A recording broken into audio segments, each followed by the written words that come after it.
Good people, what's up, what's good? Thank you all so very much for tuning in to this latest edition of our Millennial Masterclass series.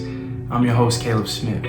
Thank you all so much, man. Before we get started, make sure to hit that subscribe button, that notification bell. We about to get this show started, man. Had the opportunity to chop it up with my man, Brother King Cam from the Nation of Islam, man. We chopped up his journey in the nation, the importance of the Nation of Islam, the Honorable Minister Louis Farrakhan, and how we as a people can mobilize and deal with police brutality right now during these times. So make sure, if you haven't already, to like, comment, and subscribe to this video.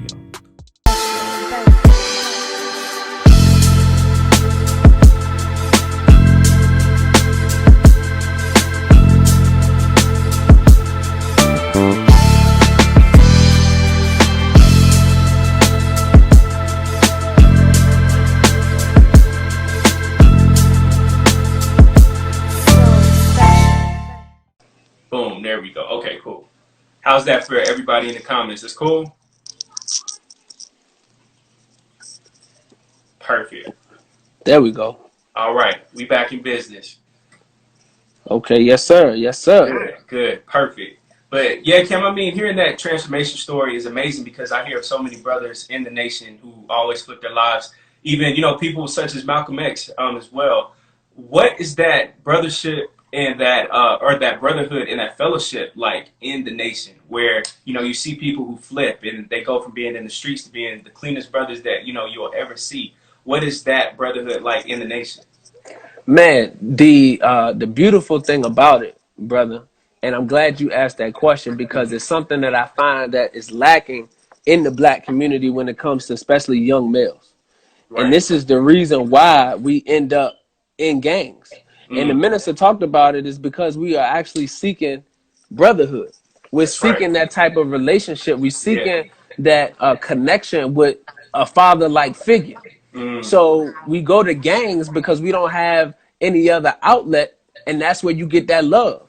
Wow. Being in the gang, you get that love from the other gang members and things of that nature. So you feel like you're accepted. You feel like you have some people that have your back.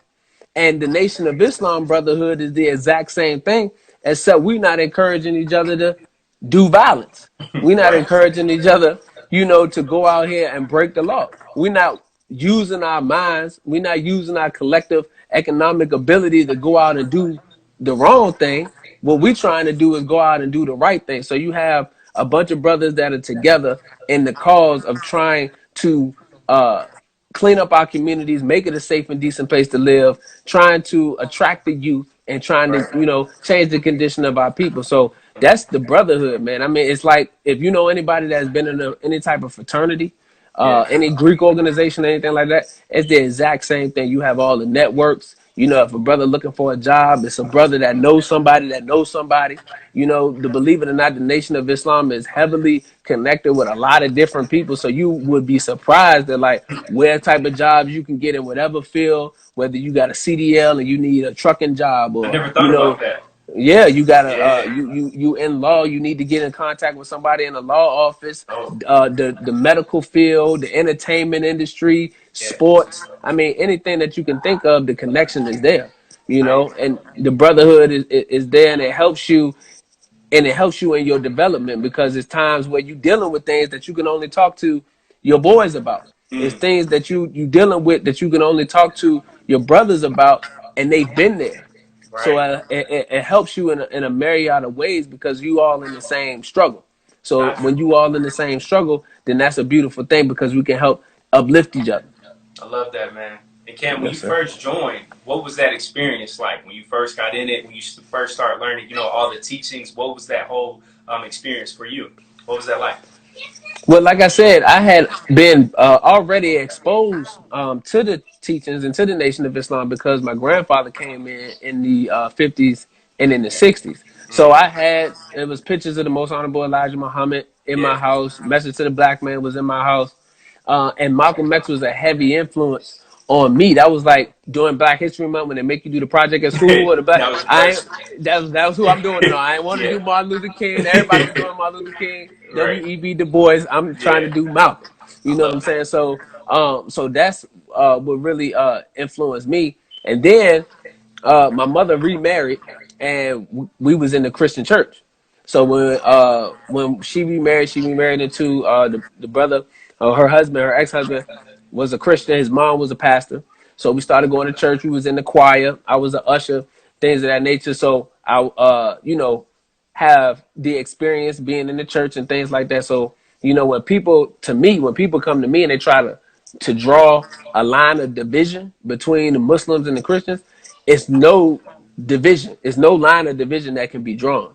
Right. And the minister helped me to understand that, one, because I've been in both settings, and two, with the way the minister break it down, you understand that it's really no division there, but it's just a misunderstanding. And if we actually came together and wanted to have an open dialogue and discussion, as people supposed to do, civilized people should do, then you should be able to hash all of your misunderstandings and come to some type of agreement, peacefully. Yeah. So that's what that was for me. And like I said, I just dove right in, man. I got all my books, Message to the Black Man. Our Savior Has Arrived, and just really started reading and studying, and then and just going in, man. And that's really what it was for me, because I understood that having knowledge is the key to being successful. Nobody wants a dummy. So when you have to understanding the condition of our people, which is what the Nation of Islam helped me understand, really put in perspective the condition of our people, not just in a physical sense, but in a mental sense, then you're able to understand that the way that the teachings are made and the way that the teachings are set up for Black people is really life changing. Because everything else that they have put out here to try to help Black people, it hasn't helped them. You haven't had the results. Yeah. So when you look at the Nation of Islam, all you see is the results. You see a continued pattern of results through these teachings. So this telling you that it's something in this that helps the Black man to reform his life. Because it's not that we doing this on people that messed up a little bit. We do this on people that messed up a lot. Right. You talking about robbers and goddamn pimps and people that was killing people. You know what I'm saying? Like people that society thought you could just throw them away. There's nothing that you can do with them. Yeah. But the teachers have been able to go ahead and change people around. So that's the beautiful thing about it for me. I love that, man. One of the teachings that I love the most about what you guys preach is about doing for self, knowledge of self. What is the importance of us, most importantly, doing for self, especially in times like this? Absolutely, brother. Beautiful, beautiful question. And in this time, in 2020, with Donald Trump as the president, we see more and more today how right and exact the Honorable Minister Louis Farrakhan and the teachings of the Most Honorable Elijah Muhammad have been in accordance with the current time. Right. And what I mean by that is everything that has been taught to us in the teachings about doing for self or suffering the consequences, which is what the Most Honorable Elijah Muhammad said, is coming into fruition today. Yeah. Because we have not established an economic base, because we have not established enough Black businesses in our community, because we have not purchased land so that we can feed our people. Right. We haven't purchased factories so that we can produce the clothes for our people. We haven't established international trade so that we could market ourselves with our brothers in Africa, with our brothers in Asia and brothers in Mexico. We haven't established those connections. We see that when the government falls, we fall. Right. So we in all of a panic now because of what the government has going on and COVID-19 and all these different type of things. But that's because you haven't established anything for yourself. So because you are solely dependent upon the government to give you food, to make sure that Walmart stay open so that you eat, to make sure that they provide the clothes on your back, and to make sure that they provide the homes so that you have shelter, then when they go down, you go down. You are forever attached to them. It's like a baby with an umbilical cord. So the teachers are telling you that you have to establish something for yourself, because the Most Honorable Elijah Muhammad said this. At the time he said this, it was 20 to 30 million Black people in America. Wow. The minister said there are independent nations with only 75,000 people, 100,000 people. So now in 2020, when you dealing with 40 to 50 million black people inside of America, you mean to tell me that you can't establish anything of your own through Wow. your collective unity? Wow. So I don't even get into arguments with people that want to argue about nationality, that want to Yeah. argue about you using the word black, argue about Allah versus God and the name, all of this, because all of that's irrelevant. That's a bunch of theological, idealistic information and teaching you want to talk about, which Yeah. is good. We can talk about, but not at this time. Right. This is not the time to be discussing that, because at the end of the day, when our enemy sees us, he doesn't say, oh, that brother is from the Nation of Islam. That brother is a Baptist. That Right. brother is a Jehovah Witness. Oh, that brother with the Hebrew Israelite. No, they know that you black. Yeah. And that's all that they care about is the destruction of the black man. And the part of the destruction of the black man is to keep them niggas divided Yeah. so that they can never come together and actually build something, because we collectively outnumber them. Mm. So if we ever was to unite and come together, then there would be nothing they could do to stop our rise. But we assist in the stopping of our rise because we continue to have all these infights, all this in battling with one another over small frivolous things. Yeah. So the minister said we have to unite. We have to come together so we can do something for ourselves. Because if you don't have nothing for yourself, then you're not going to be able to sustain yourself. You don't see that the Asians out here worried about what Trump doing. No. You don't see the Jewish community worried about who the next president going to be. You don't even hear about them going to the polls. Yeah. You ever hear? Yeah. You ever seen where there's an That's right. influx of Asian people, or Jewish Right. people, Nope.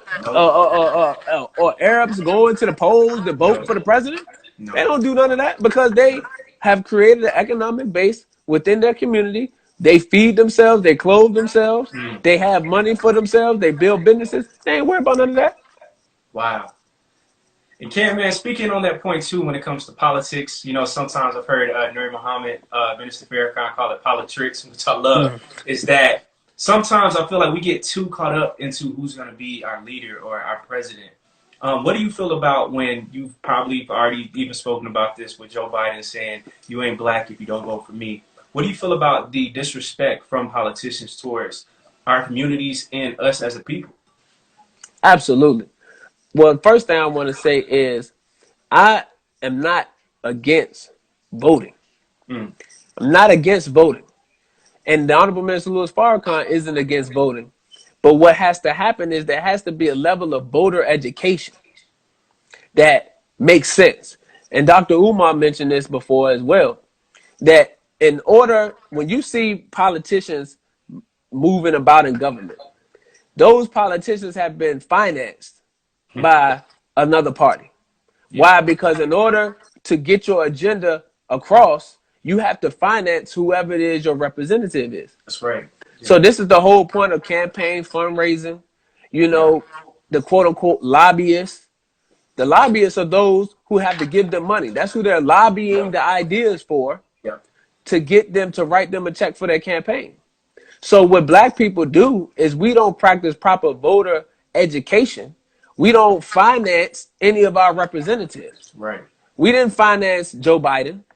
We didn't finance Bernie Sanders. We didn't write not one check. As long as we've been voting, we've never written a check for any of the representatives that we wanted to vote into office. So that doesn't give them an incentive to follow through on anything that they had told you doing on the campaign trail, nor does it give you leverage when it comes to holding them accountable for your agenda. Yeah. So we have to practice proper voter education if you're going to vote. The problem is there's no viable candidates to vote. So when you the vote for, so when you see people like Joe Biden and things of that nature, he's not a viable candidate. He's not a viable candidate because his mindset, no matter what he says on the campaign trail, does not represent one who gives freedom, justice, and equality. The same talking point Joe Biden have is the same ones Hillary had 4 years ago.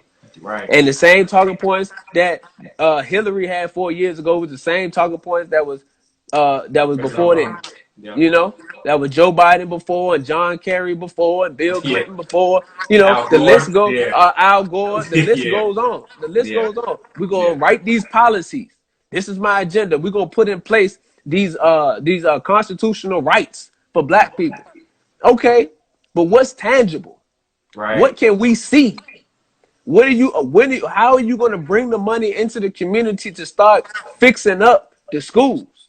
There's schools in the black community that have mold in the school. Wow. The housing community is extremely poor looking. Yeah. Yep. And I'm talking about just cosmetic wise. You understand what I'm saying? There Right. are food deserts in the black community. So how are you going to take our tax dollars that we pay every year, and how are you going to funnel it back into our community where we actually see it? Because even though Popeye's got good chicken, that's not what we should be eating on a daily basis. Even though Wendy's got a good milkshake, that's not what we should be eating and drinking on a daily basis. Yeah. You understand? But you see, if you go into the black community, you got Popeyes, you got McDonald's, you got Wendy's, you got Chick-fil-A, you have all those restaurants. But then you go into high society, you go into the white community, you don't see that. You see a Whole Foods. I was about to say that. Yeah. You see what I'm saying? You see all of these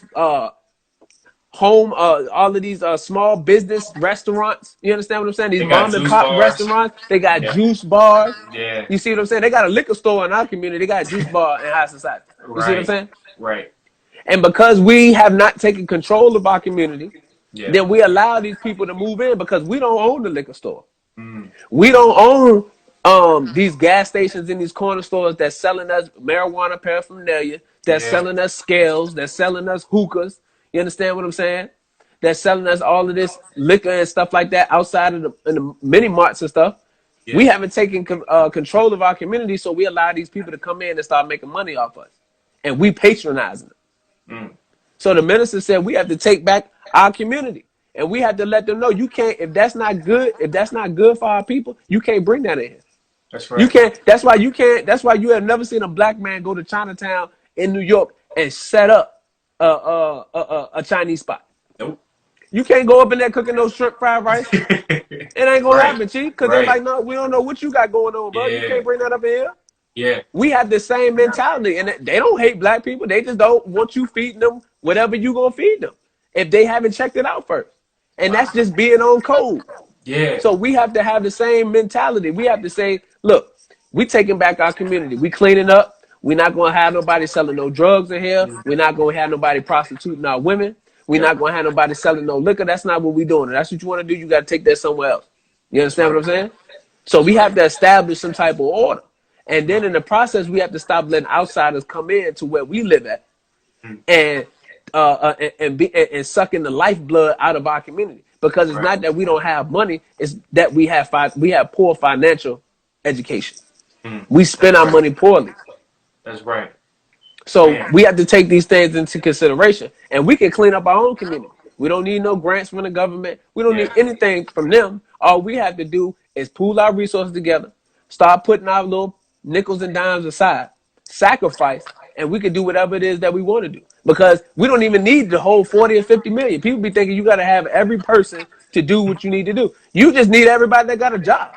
If everybody that got a job, based on the economic blueprint, gave $15 in 1 year, we could be able to get some headway. Wow. We could be able to purchase enough farmland, acres of farm, so we could start producing our food. And the thing about some of this stuff has already started happening because the Nation of Islam has 16 acres of farmland here in Georgia. So all you got to do is add on to that.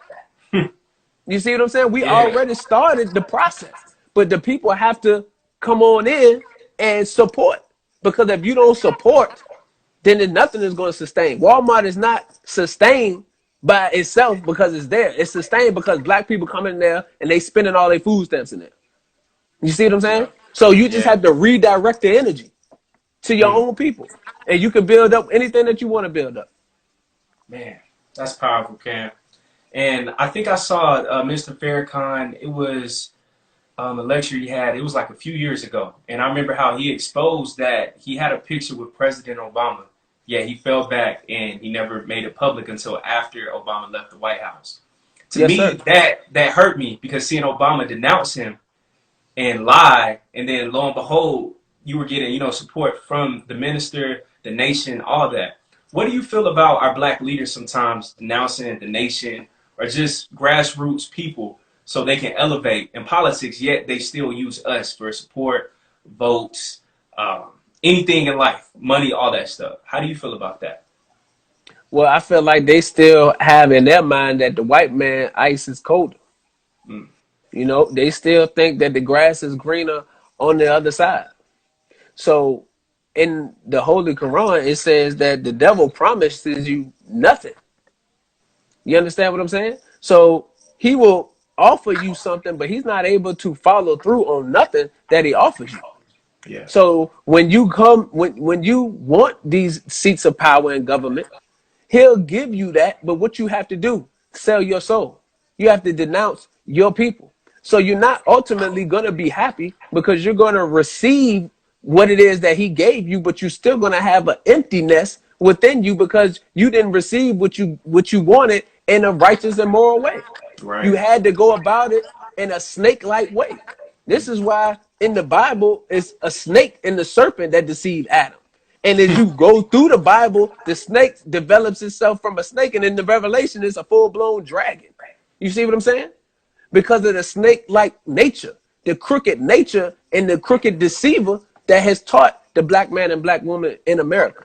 So because these things seem like that's what you want, then they take these deals, they take these cop-outs. You see what I'm saying? Because they don't believe that they're able to achieve greatness without the help of our open enemies. Wow. So when you look at the minister has been able to achieve many great things without having to bow out, Yeah. without having to sell out, without having to compromise his position. You see what I'm saying? Right. But because they think, because a lot of us in the community believe that the European is such a powerful person that you cannot exist in this world without his blessing. You can't Mm, exist in this world and stand on truth without him taking you out. Because you yeah. hear that all the time. You know, if you still alive, any of the real black leaders is dead. Yeah. Any of the real black leaders, they done got killed. Well, Yeah. wait a minute. So what are you doing? Mm. Because you still alive. So Right. does that mean? So does that Right. mean you don't have the potential to be a real black leader? What Yeah. work are you doing in your community? Mm. You understand what I'm saying? See, the reason we think like this is because we have been taught that God is some spooked out astronaut in the space somewhere that's just Yeah. some spirit just floating around, just blessing people. You Yeah. understand what I'm saying? Yeah. When that's not the case. You see, Yeah. when there's a real God, Mm. right? And his spirit is indwelling in you and me. And Yeah. we can obtain any success and bring into fruition anything that we want to make reality if we believe in ourselves and activate the God within. Because the Mm. Honorable Minister Louis Farrakhan is a prime example of that. He don't have to bow out to obtain anything in this white man world that he doesn't want. It's a Yeah. lot of things that the minister has not even disclosed to black people as far as the things that people have offered him and things like that because it's not in his character to be boastful about stuff like that. Mm. His job is to see the liberation, is to teach black people so that we can achieve the liberation of our people. That's it. All these material things, not worried about any of that. So what he did for Barack Obama is he understood Barack Obama wanted to be president bad. And he understood that if he was to release that picture, that would damage him. Because the minister is unbending in his position against wickedness in this world.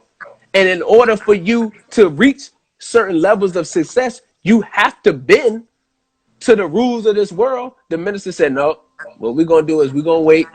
We're gonna wait on that picture because we know this is gonna stop our brother. Because what they'll do is they'll put the picture will come out, and then they will automatically, the powers that be will automatically shift all of their focus to interrupt anything that Barack Obama had as far as Right. upward momentum and Right. gaining votes. Right. You see what I'm saying? Because Yeah. they always look to assassinate your character. The same way they do with the minister. But see, the minister ain't running for president, so they can assassinate his character all day. He can care less about that. You see what Right. I'm saying? Because Yeah. it's a principle thing. But this is what they do. They assassinate your character so that you can look a certain type of way in the public, and then they allow the public to crucify you. Wow. So they don't even have to do it because the public will crucify you.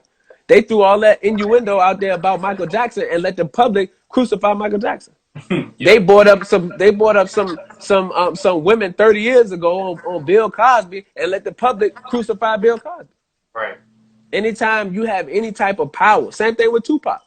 Anytime you have any type of ability to galvanize the people and to bring black people together, you become a problem for the powers that be. And as you start to rise and elevate, then they start to see you and you get on their radar. So when you look at the COINTELPRO, uh, when you look at the memorandum, when J. Edgar Hoover was in office, he said that the whole purpose was to stop the rise of a black messiah. Yeah. Yep. Stop the rise of a black messiah. Anybody that could galvanize the nationalist community was a problem. Mm. And that's because of the fact that when you have a mindset that's a free thinking mindset and you're not afraid, then you have a problem. So they have to stop the minister and the reach that the minister has because he's unafraid and he's a free black man.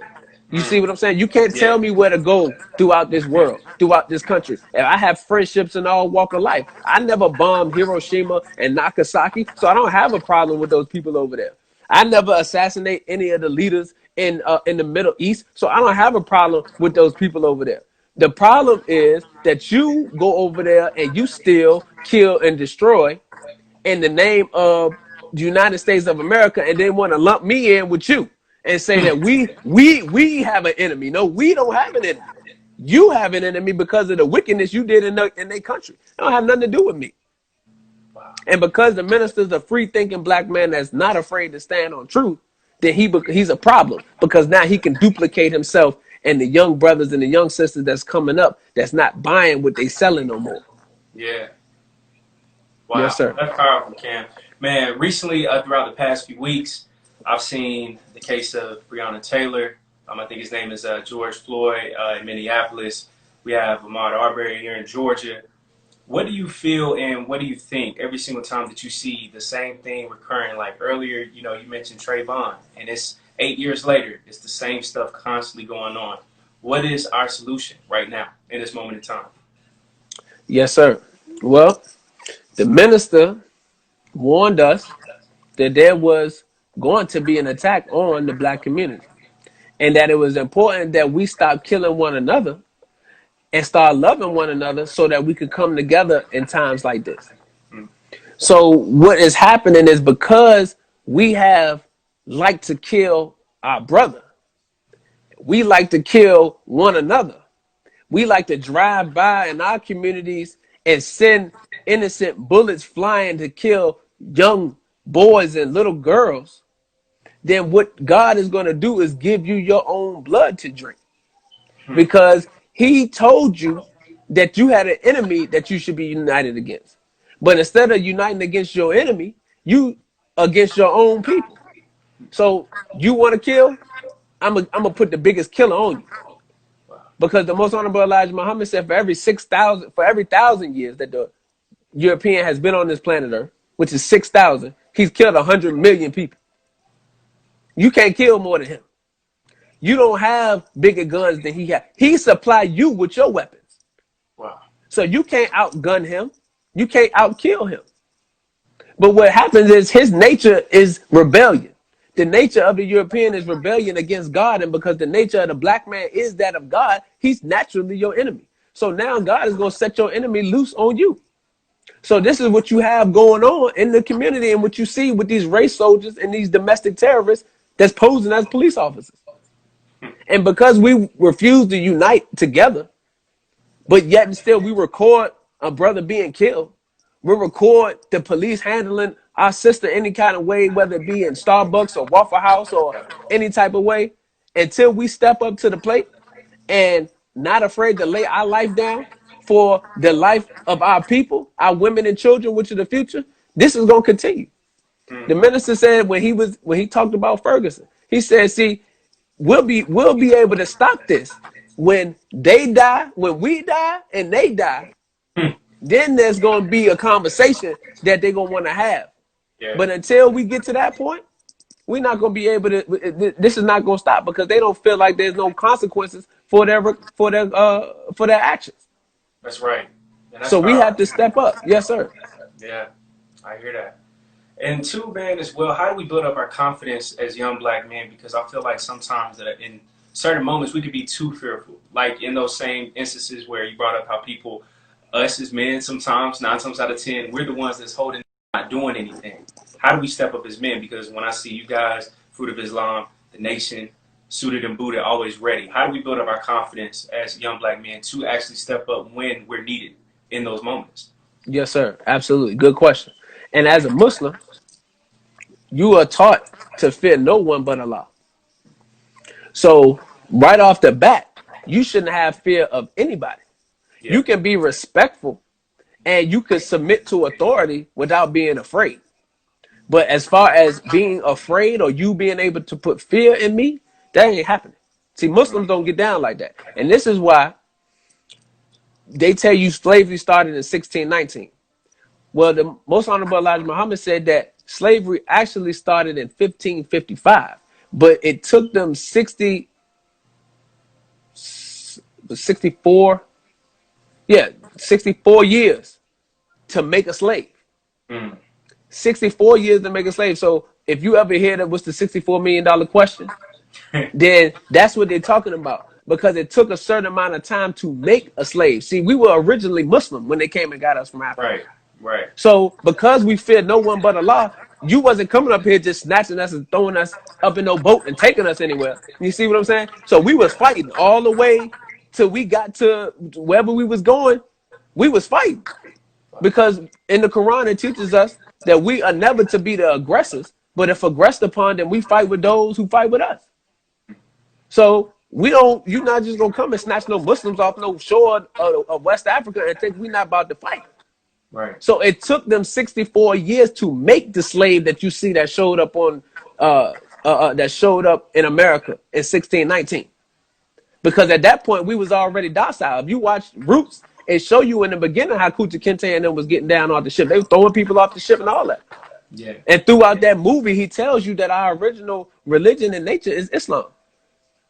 So because we are taught not to fear anyone but Allah, that's off the rap. That's off the jump street anyway. And then we have to understand that if you stand for nothing, then you'll fall for anything. That's right. So we have to get outside of our selflessness to say that my life is more important than my brother. And see, that's why self-love and knowledge of self is so important, and they go right hand in hand with one another. Because if I know who I am, if I have knowledge of self, then I know that my brother is the other me. As Minister Nuri said, in brother, the word other is in there, which is the other me. So if I see you as myself, I'm not going to let myself get beat up by the police. So why would I let you get beat up by the police? Right. It ain't happening. You see what I'm saying? Yeah. So when you have all of these different elements in place, then there's no need and there's no way that the police can be able to outmaneuver us in a situation like that. You know? Because you have the God-given right to defend your life. God gave you your life. The police didn't birth you. He didn't give you your life. He don't have the right to take it. So as long as you are in full compliance to what he's asking you to do, and he moves to try to take your life, then you have the God-given right to defend yourself. And those watching, if you become detained like these brothers have been detained, then you don't sit there and allow that man to lose his life, or allow that sister to lose her life. Wow. Man. So we just have to, our mindset just have to be set that way. Yeah. Because if it was your sister or your brother, you're not gonna let the police kill your brother, your blood brother. You're not gonna let the police kill your mama. That's right. You know what I'm saying? So it's the same way. That's somebody's mother. That's somebody's father. That's somebody's brother right there. Man, I feel that. And speaking on slavery as well, confidence, standing up for stuff. How do you feel about our black athletes sometimes? Do you feel like our athletes do enough when it comes to speaking on these issues? And also, I have these conversations with my friends all the time when I see these racist owners who are avid Trump supporters and they have all black players like Jerry Jones, I think his last name is Ross, who owns the Miami Dolphins. Yet they have a black coach, they have black athletes. So how do you feel about our athletes in the sports arenas? Do you feel like our athletes are doing enough? And how do you feel about them working for just openly racist owners? Absolutely. Well, the Honorable Minister Louis Farrakhan said that they sharecroppers, and Hmm. we are sharecroppers. And that's no Wow. disrespect to our brothers and sisters who are athletes and entertainers and things of that nature, because uh, they really are very good people Yeah. and have a lot of good intentions. But the problem is you don't really understand who you're dealing with, or really Hmm. understand the makeup or the framework of the industry that you in. So like the Right. minister said, you become a sharecropper on the plantation. You left the slave plantation and go into the music business plantation. You leave the slave or the plantation or the ghetto plantation and you go to the jail plantation. You Yeah. see what I'm saying? You go to the sports plantation. Yeah. See, because there's no body that looks like you owning any of these teams. Mm. And as Dick Gregory talked about, the same way that they went about scouting slaves that they wanted to purchase, it's the same way they go about scouting new talent for basketball and for football and for any other sports. Yeah. They go and, as Dick Gregory said, they sit there. The white boy sit there and try to act like he intelligent with a clipboard, and he like, yeah, look at that nigga run up and down the field. Look how fast Yeah. he is. Run, Yeah. nigga, run. How Hmm. look how good he can shoot the basketball. The minister Hmm. said they got dogs that can shoot a basketball in the hoop. Yeah. You ain't doing nothing Right. special. You Right. see what I'm saying? Yeah. But it's because they want to prop you up with your athleticism to keep you from ever wanting to expand your mind and actually become intelligent. Mm. Because once you become intelligent, then you can start to outwit them. But as long as you can shoot the basketball and tote the football and sing and dance and be their entertainment, then that means you'll never think about rising above that condition. Yeah. So it's important that our athletes get uh into relationships with those of us who are working in this field of liberation for our people. So you start to see some brothers that are doing that speak out. Kaepernick started some good things. You have some other athletes. Jim Brown is a perfect example because he's been doing it for the longest time. You see Kareem. what I'm saying? Yeah. Kareem Yeah. Abdul-Jabbar. You Yeah. understand what I'm saying? Yeah. But Yeah. because the industries that they work in is heavily controlled by the enemy, and again, it goes back to what I was saying before about same thing with politicians when they lie,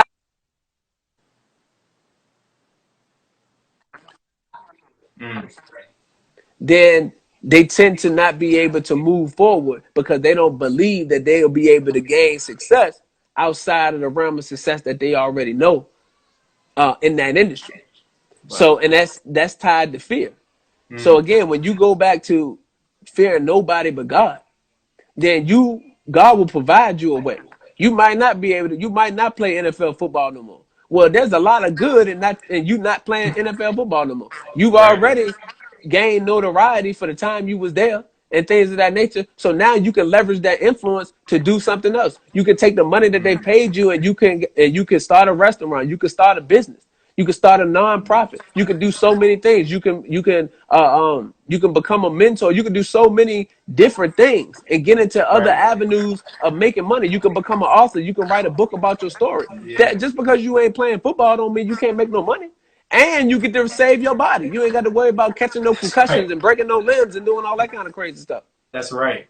You see what I'm saying? Yeah. So it just takes our athletes and our entertainers. We have to be patient with them because they have to go ahead and they're coming into this. They're coming into knowledge and stuff. A lot of them don't know.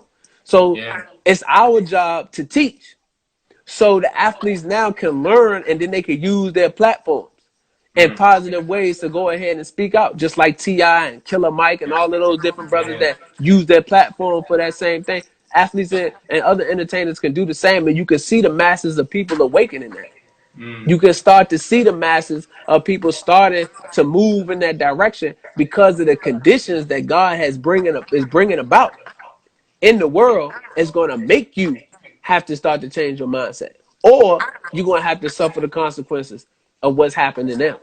So, this is why the minister doesn't judge any of our athletes or entertainers. He doesn't come out and condemn them because he understands the architecture of the situation and the predicaments that they in. And he understands the crooked deceiver that deceives our people who are only blinded by their ignorance. Wow. You see? So in the Yeah. book of Hosea in the Bible, it says that we are destroyed from a lack of knowledge. My people are destroyed from a lack of knowledge. So because we lack that knowledge, then we can easily be tricked. Mm. So it's just about making sure that we teaching and, and reaching out to our athletes and entertainers and letting them know, this is how we have to move forward. And we'll be able to, to achieve success in that manner. I love that, man. Cam, on your page as well, you had one post, speaking about black love and your wife and, having support from a woman, that you can't reach that full potential to the top without that support. What is the importance for our young black men to understand, hey, you need to find like a very valuable partner? What's the, importance of behind that? Absolutely. Yeah, and I know exactly what you're talking about. And Yeah. just when you're dealing with the man, or actually when you're dealing with God himself, he created the man. I mean, he created the woman out of himself. Right. So, the minister teaches us that the woman is the second self of God. She's Mm. not a goddess, which means she's less than God. She is a God herself, the second Right. self of the God, because Right. the man has both feminine and male energy. Right. You understand what I'm saying? Yeah. So God took from himself and created a help meet because you're off balance. He was off balance without having that other duality there to keep him on course. So because of that is why he created the woman. So Mm. now when you look at us, men can attain a certain level of success and still be missing something. This is why Mm. you have young millionaire bachelors that still are missing something in their lives because they don't have a helpmeet. They don't have a Yeah. spouse. They don't have that partner to fill that gap. And Right. because we are creatures who seek love, you always gonna have that gap if you don't fill it with what's proper, which is in the woman's nature is her ability to console a man. In Mm. her nature is her ability to take care of the man that's going out and producing and providing and protecting his family. So you have to be a real man in order to garner the love and the nurture from a woman, but it's already in her nature because God created her that way. So when you don't have that, you walk around imbalanced and you never able to really flourish because everything that you think the woman offers balance. So one way of doing something you may think is correct, but your wife comes in and say, "Nah, baby, I'm looking at that from a different perspective. Let Yeah. me tell you this." Or this is how the reaction that you gonna garner if you go this way or if you go that way. So if you let me give you a suggestion. Maybe you should do it this way. So now you can take into consideration. You can say, "Oh wow, I didn't even see it that way." And Mm. I'm telling you, 9 times out of 10, brother, she is right. Yeah. Because the first Yeah. time she do it, you're Yeah. not gonna listen. You gonna go Yeah. with your way, and then you're gonna be all messed up. And Yeah. then and your wife gonna sit there and she gonna be like, I told "Yep, you. I told you." Yeah. And then you gonna mess up a couple more times, and then Yeah. you're gonna realize you're gonna say, "Well, you know what? Every time I do it my way, and my wife tells me to do it another way, she's always right. So let me just go ahead and submit and try to take some of her advice, which she'll be able to help me out with." So it's a beautiful thing. And if you look at the history of original people, our rulership has always been a duality of male and female. We've Yeah. never ever ruled in a patriarchal white supremacy mindset where the man is the end all be all and the woman is not only suppressed but oppressed. Mm. You see Yeah. what I'm saying? Now Right. we did have patriarchal rule, but it was Mm-hmm. patriarchal rule with balance where we still the king consulted with his wife Yeah. on decisions that needed to be made. And women still held positions of influence and power throughout our society. They Mm. wasn't just relegated to being in the house and taking care of the babies. Right. That's not how the black man ruled. See, that's white European patriarchal rulership. And that's the rulership that we've only known in the past 465 years being in America. So you tend to think that a man that wants to be a man, women do, think that he's trying to rule in the same way that are open enemy rules. It's not the case. Wow. Man, Cam, before we get out of here, last two questions on your page as well. Something that I love you talking about digital real estate. During this time, as content creators are trying to, monetize their skill sets. Can you break down that concept of digital real estate real quick? Yes, sir. Absolutely, man. Digital real estate is really taking your intellectual property and using it to acquire digital real estate properties on the internet.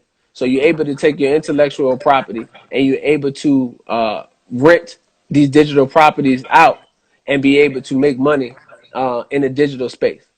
So really, in the same way that you would go and purchase a piece of physical property, you could do the same thing digitally without the overhead.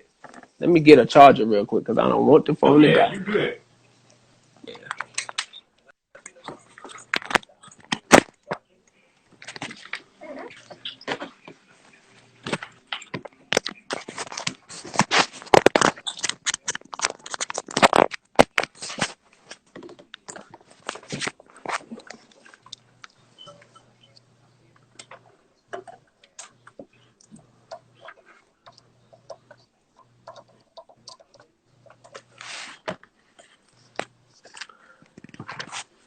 Okay.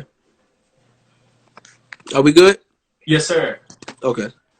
So the same way that you would go out and acquire physical real estate with overhead because you would purchase the property, then you have to factor in all of the rehab that you're gonna have to spend as far as rehabbing and rehabilitating the property, and then you have to figure out what that price is, and that's what you would sell it for.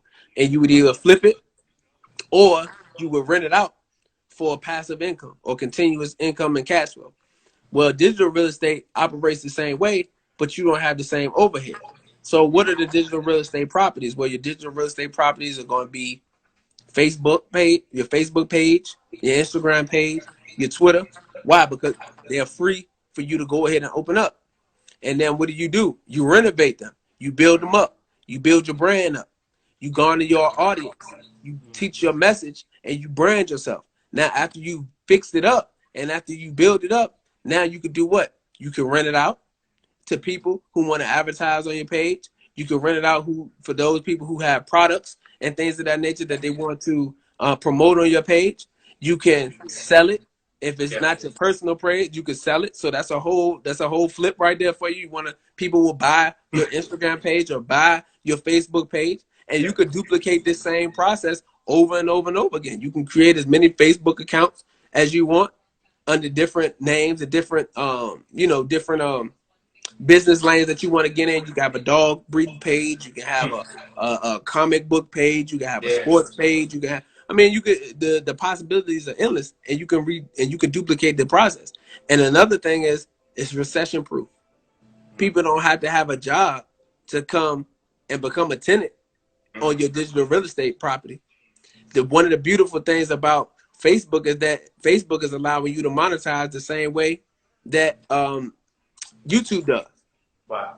So because you can monetize off of views on Facebook, once you fix that house up and you start to get views on your page and start to go viral, which is taught in the digital real estate class, how to go viral, like how to automatically go viral. Wow. You understand what I'm saying? You're going to make that money all day long. Wow. Passive income. And it's only by people watching your videos. I don't have to have a job to watch a video. Yeah. So no matter how bad the economy is, the more people at home means the more people online looking at videos. That's right. And if you got engaging content, if you add in value, then people going to watch your videos. Wow, that's powerful, man. Cam, last question for you. What's the most valuable lesson that you gained from the nation, and where do you see yourself within the next 5 years?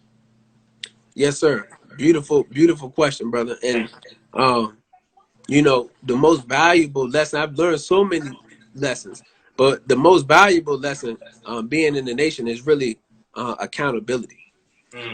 Accountability is huge, is a huge lesson because oftentimes you see a lot of black men who don't want to be accountable for the decisions that they made.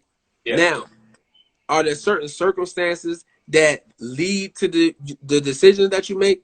Absolutely. Are we put in certain circumstances that force us to make wrong decisions? Absolutely. But it's after you make wrong decisions and you continue to see the path that you're going down, when do you decide that you're going to change your course of action now? When do you say, I continue to get locked up? It's not the police fault. It's not the police fault that I'm riding dirty. It's not the police fault that we smoking weed in the car. So when he pulls you over and searches the vehicle, he's doing his job. So when you understand that he has a job to do, and his job is to get as many people into prison as possible, because that's how prisons make money, then you're going to want to not be one of those people that's going to jail. So you have to make the conscious decision to clean yourself up and be accountable and say, listen, if I'm going to smoke weed, I'm going to do it at home. So I don't have to worry about the police. But I'm not going to ride around blowing the L. That's right. You understand what I'm saying? So we have to make those conscious decisions, and you take control of your life. Nobody put you in a position that you didn't have the ability to take yourself out of.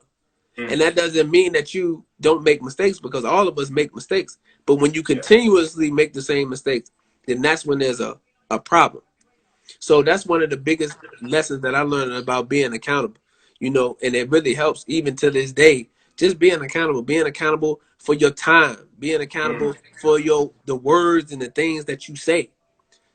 One of the things that we taught in the nation is that, haven't you learned that your word is bond, and that bond is life, and I'll give my life before my word shall fail, which means don't say nothing that you don't intend to follow through on. Wow. We don't make false promises, and you're not supposed to lie. So if you give your word to do something, you need to do it. And if there's an instance where you're not able to do that, then you're supposed to communicate and let the person know, such and such came up. I know I said I was going to be able to do this, but I'm going to have to reschedule, or I'm going to have to move it to this date, or whatever the case may be. But don't just go MIA or go be ghost or show up late and don't say nothing. You see what I'm saying? Because our word is bond. Wow. So accountability is one of the major things that I learned. And then my 5-year plan. My 5-year plan is to continue to be obviously a servant and a helper to the Honorable Minister Louis Farrakhan, and to expand my digital entrepreneurship. I'm going to be, I've soft launched a podcast called a Campaign TV Show, where we do similar to what you're doing here, Brother Solomon, on 3 Milli Pod, where we discussing issues dealing with the Black community, as well as also splashing in hip hop. Because like I said, I come from a background of hip hop and music, and I did mixtapes. You know what I mean? I still do music to this day. So hip hop is very important, and the minister has talked about the power of music. So this is why he always has met with the rappers, and all the rappers always met with the minister. So when you listen to Kanye West, you listen to 2 Chainz, you listen to Jeezy, you listen to T.I., Jay-Z, all the rappers mess with the minister, because the minister has given them guidance on what they should do and how to navigate the entertainment industry, and also let them know that really they have the power. Because a lot of the youth look up to the rappers.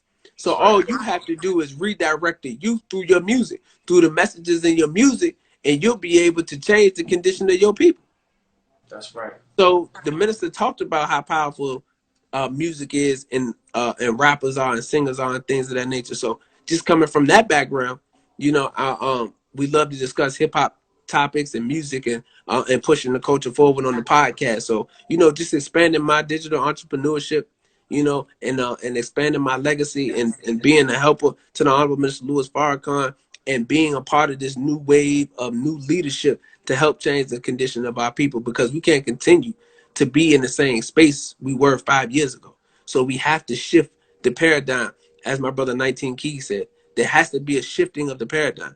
There has to be new intellect and new individuals, new leadership coming into place, because people like to say, well, what is the Honorable Minister Louis Farrakhan doing for the community? The minister is 80 plus years old. The minister has been among us doing work since the 1950s. The minister joined the nation in the 1950s, and the minister started to rebuild the nation in the 1980s. So if you want to say just the minister, since the 1980s up until now, the minister has been going around teaching our people, uplifting Black men and women, saving us from the traps that's been set by our open enemy through the words and through the understanding and through the knowledge and wisdom that he's been giving us. Wow. Not to mention the countless other things that the minister does that he doesn't even publicize. IG, man, it timed out on us, but I'm sorry about that, Cam. I'm listening. Yes, sir. But yes, sir. So, like I said, not to mention the countless other things that the minister has done to uplift the black community, man. So, really, it's on us now. The minister don't have to do nothing else. The minister not going out here giving you no money, giving you no free handouts, doing all that kind of stuff. The minister has given us everything that he has in his mind for you to go out and be successful yourself. He told us at 10-10-15 that he wanted 10,000 fearless men and women so that we can go and secure our community. But we have to be taught and trained. So 10,000 fearless how many of us have started a 10,000 fearless in our community? You understand what I'm saying? He didn't say 10,000 fearless Muslims. He didn't say 10,000 fearless FOY. He said 10,000 fearless, meaning anybody that wants to step up and take back their community, take control of their community, come on, let's get this training. Let's start these conflict resolution centers in our community so that we can start to clean them up. At the Million Man March, he gave orders in 95 that the men there need to go back in their community and build businesses, build hospitals, build banks. You understand what I'm saying? Yeah. So if you haven't done that, that's not the minister's fault. You have to do that. And it goes back to accountability. That's right. So, so that's what we have to do. So it's on us now. The minister is what's the saying that they say that the not the elders, but the old is for counsel and the young is for war. Some to that degree. You understand what I'm saying? Yeah. But we are for war now. We go to the elders for counsel and for guidance, but then we the ones that have to execute. That's right. We're not waiting on nobody to come. And nobody coming to save us. We have to save ourselves. And it's going to be us, started with the men, because the women are waiting on black men to step up. That's right. Black women are waiting on black men to step up. So we have to step up and protect our men, our women and our children, because that's our future. So that's what we have to do. Wow. Man, Cam, thank you so much for your time. You dropped so many gems. We appreciate all the work that you do, the nation, all of y'all, man. Thank you. And last thing, where can everybody follow you, keep up with your work, current projects, all that good stuff? Yes, sir. Absolutely. You can follow me on social media, on Twitter, on Instagram at Brother King Cam, and that's spelled all the way out, Brother BROTHER, King Cam, and that's on Instagram and Twitter, and on Facebook it's just King Cam. So you can follow me there on all those different social media platforms, as well as YouTube, Brother King Cam. Awesome. Cam, I will have this posted on YouTube later this week. I'll have IGTV clips, so I'll make sure to share all that with you, man. Thank you again. Okay, yes, sir. Yes, sir. All right. All right, be brother. safe. Thank you, man. No, thank you, brother, for allowing me on your platform, man, to share this this beautiful. You don't really understand the importance of black media, and really the importance of media, period, because it's actually a weapon used in war. So media is extremely important. So we have to control the narrative. So the more black media outlets like your show and like other shows on the internet that are pushing truth, is so powerful. So everybody needs to make sure you support 3 Milli Podcasts for sure. You, that's love, man. Cam, you and the family, y'all be safe, all right? You do the same, my brother. Yes, sir. Yes, sir. Thank you for tuning in. Again, my name is Caleb Smith, host of the 3 Milli Podcast. This platform would not exist without your support.